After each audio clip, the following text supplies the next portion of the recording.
জুলাইয়ের শহীদ পরিবার, সাংবাদিক, শিক্ষাবিদ, বুদ্ধিজীবী ও সাহিত্যিকলের সম্মানে ইফতার মাহফিলের আয়োজন করিয়ে জাতীয় নাগরিক পার্টি এনসিপি।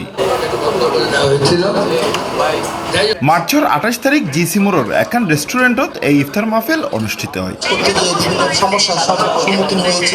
জাতীয় নাগরিক পার্টির কেন্দ্রীয় সদস্য নীলা আফরোজের সঞ্চালনায় উক্ত ইফতার মাহফিলত উপস্থিত আছেন বৈষম্য বিরোধী ছাত্র আন্দোলনের কেন্দ্রীয় সমন্বয়ক ও মুখপাত্র ওমামা ফাতেমা। এই সময় তিনি হইয়ে এনসিপি নারিয়লরে সামনে লই এসি জিয়ান নয়া রাজনীতির বন্দোবস্তেরই অংশ। যখন আস্থা প্রকাশ করে তখন কিন্তু তারা অনেক নতুন নারীদেরকে সামনে নিয়ে এসেছিল, যারা ইতিমধ্যে পলিটিক্যালি কানেক্টেড ছিল, তাদের সেক্টরে তারা অ্যাক্টিভিস্ট ছিল, কিন্তু যখন তাদেরকে এনসিপি নতুন করে পলিটিক্যালি এনগেজ করার সুযোগ পেয়েছে, আমি আশা করি যে তাদের যে নারী হিসেবে এবং নারী নেতৃত্ব হিসেবে তাদের যে যোগ্যতা, এটার সর্বোচ্চ বহিঃপ্রকাশটা আসলে এই সংগঠনের মধ্য দিয়ে ঘটবে। দৈনিক আমার দেশ পত্রিকার সম্পাদক মাহমুদুর রহমান রুয়ার যে অত্যাচার হইয়ে তার বিচারের দাবি জানাইরা বক্তব্য রেখে দৈনিক আমার দেশ পত্রিকার আবাসিক সম্পাদক ও চট্টগ্রাম প্রেস ক্লাবের সদস্য সচিব জাহিদুল করিম কোছি।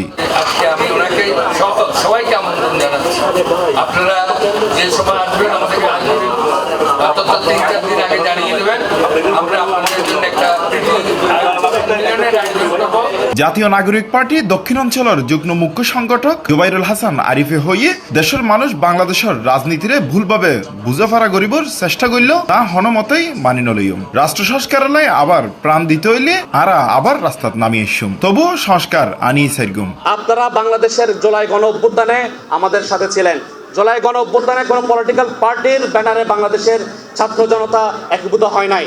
বাংলাদেশের ছাত্র জনতা একীভূত হয়েছিল বৈষম্য বিরোধী ছাত্র আন্দোলনের ব্যানারে।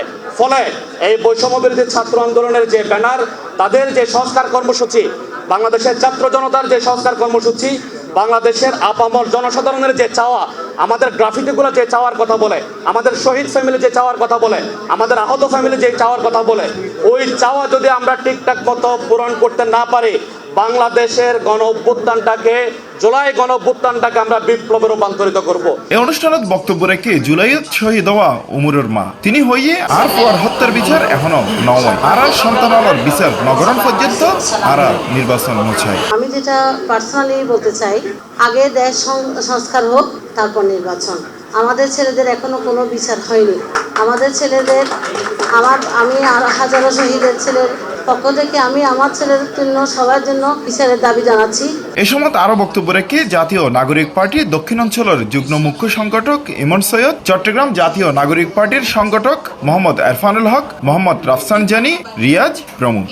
যে নতুন আশা তৈরি হয়েছে, যে নতুন আকাঙ্ক্ষা তৈরি হয়েছে, সে আকাঙ্ক্ষা, সে আশার প্রতিফলন করিয়ে নতুন সংবিধান রচনা করতে হবে। নয়া রাজনৈতিক বন্দোবস্তর এই কথা বলে আমাদের এই পার্টি গঠন হয়েছে, যে লক্ষ্য উদ্দেশ্যে সামনে রেখে, বাংলাদেশ পন্থাকে সামনে রেখে আমাদের এই পার্টির হাঁটি করে পথ চলা। তার অন্যতম লক্ষ্য উদ্দেশ্যে পৌঁছানোর যে চাবিকাঠি, তার অন্যতম হচ্ছে অর্থনীতি এবং কর্মসংস্থান। আজকে আমি এখানে উপস্থিত হতে পারে বিশেষভাবে আনন্দিত অনুভব করছি যে চট্টগ্রামের সহযোগিতার সাথে পরিচয় হওয়া সম্ভব হয়েছে। গণতান্ত্রিক রাষ্ট্র আগামীর বাংলাদেশ হবে একটি আমাদের ন্যায্য অধিকারের রাষ্ট্রে। আগামীর বাংলাদেশ হবে জনগণের রাষ্ট্র। অপরায়ণ করে দেওয়া হলো, সেটা না হওয়ার ফলে। Hossain Abbas, C plus TV, Chittagong.